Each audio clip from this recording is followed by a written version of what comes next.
facilitator of it, and any time in any place I will meet with in a facilitated context to bring you into this. But basically,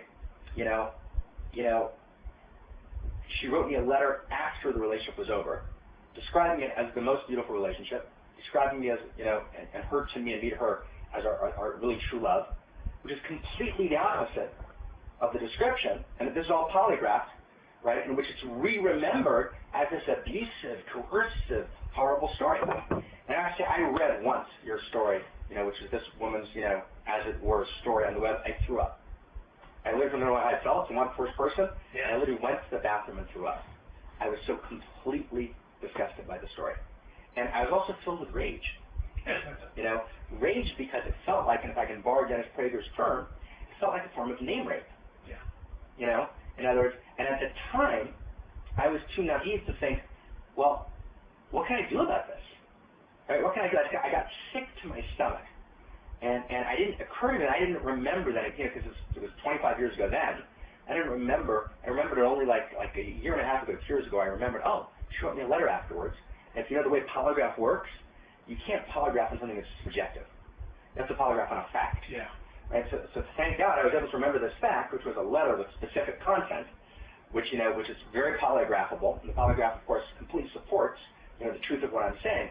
But at that time, it was just devastating. It was just a devastating experience. And so, so this woman's sister had written Michael saying there's this story in Gafni that's about to break. And I'm like, what? I'm like in the middle of my life. Something that happened 30 years ago, that happened, it was edgy, maybe even inappropriate, but nothing pathological about it, nothing abusive about it. Right? I know dozens and dozens of people who have been in relationships like that. We were both deeply in love with each other. Right? The letter validates that. It was her experience at the time as well as mine. Right? Do I regret it now? I actually do. One of the things I understand now that I didn't understand then as a kid was that a young woman, may actually be engaging because she wants to make the man happy, and maybe actually having, a negative internal experience. I didn't understand that split then. She didn't give me any indication at all of that split, not one word. So would I do it again? Of course not. Would I teach young men, to behave differently in that situation from what I learned? Of course I would. But between that and re-raising it and trying to wreck someone's life with it, 30 years later, there's a long, long distance. And so I think what I did then, if I remember, is I called Gary. I called Gary Rosenblatt. And, I went to meet him. And we had a several-hour meeting, which I'm sure he recorded. Gary, you're listening. I'm sure you recorded. And in that meeting, I didn't know Gary. I certainly didn't feel safe talking to Gary. I think that would be a major and understatement. He didn't seem to be kind of, holding my interest at heart or healing. He seems to be kind of looking for a kind of, sexy story. And so, he asked me at the time, I remember, something like, have you had, affairs or this or that? And I said, no, which wasn't true. I have had a bohemian lifestyle, but didn't seem to be appropriate to share that with Gary. Right? Why would I do that? And I told him completely the truth, right, of this early story. I don't think that he believed me. Now I have a polygraph to support it, but I didn't then. And there was a second story. That was actually the source story. That story as well, is on your web thing. Right? I think you haven't done the world a service in doing that, but I'll get back to that in a second. Right? That story as well I polygraphed, right? Because I was able to remember a very specific, clear fact, right? Which is the woman in question, very much actively engaged me and asked me to fully sleep with her, and I said no.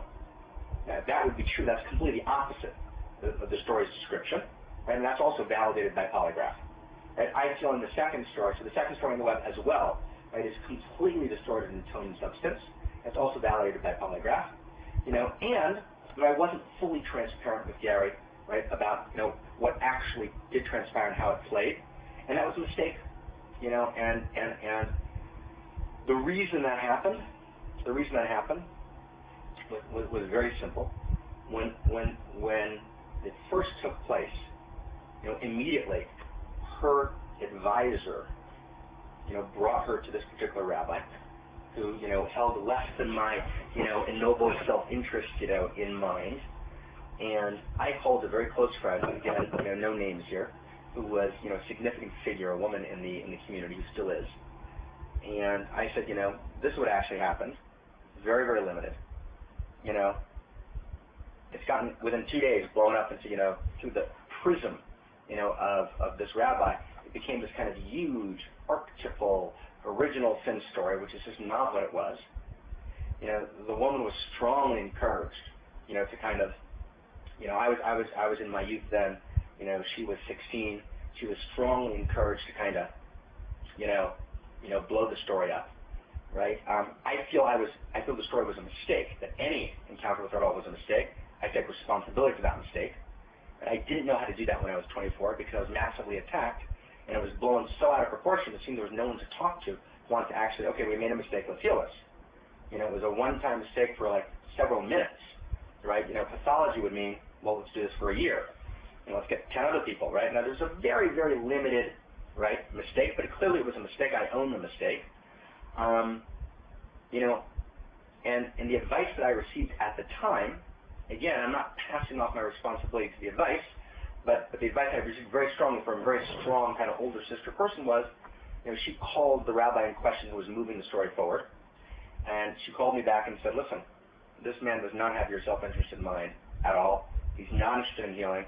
Right? He and his partner feel very, very negatively about you. This is more of a pretext issue. The only thing you can do is just move on.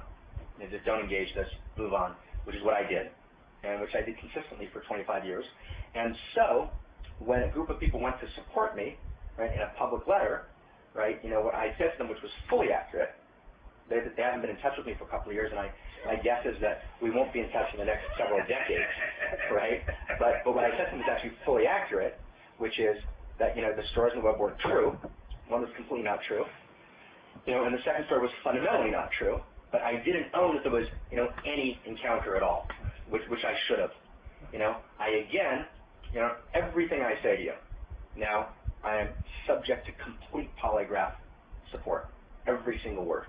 There's some of this has already been polygraphed. The key facts have all been polygraphed already by the best international person in polygraph. But if there's any fact that anyone would want to polygraph, right, at any recognized expert, I'll do it in 1 second. This is all absolutely, 1,000% true, and supportable.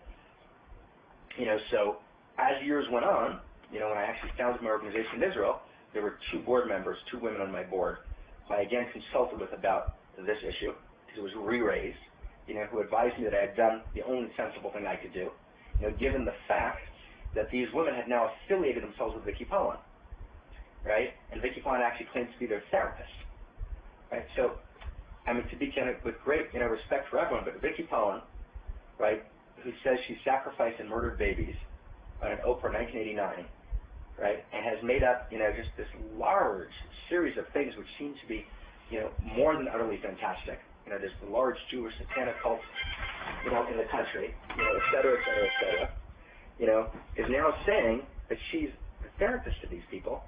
So, to say the least, that didn't make us feel like there was an open field for conversation, right? It made us feel like, oh my God, there's just no one to talk to. There's no possibility of healing. No one's interested in actually doing a deep healing and moving forward. I tried to actually make contact with one of the people and create a healing, but it was rejected. And so both of these people advised me, very, very strongly, that I was doing the only appropriate thing that could possibly be done, right? Which is what I did. In retrospect, I should have been, more transparent on that one issue. It wasn't something that seemed possible then. The best advice I got said not to do it. And ultimately, people who give us advice aren't responsible for what we do. We are. And so I take responsibility for that. What I fully and utterly reject is the pathologizing. There's no pathology here. I've worked in the last years with 4 great people in this field. Each one with super credibility and credentials, and try to really work through this again. And it's very, very clear. There's no pathological issue here.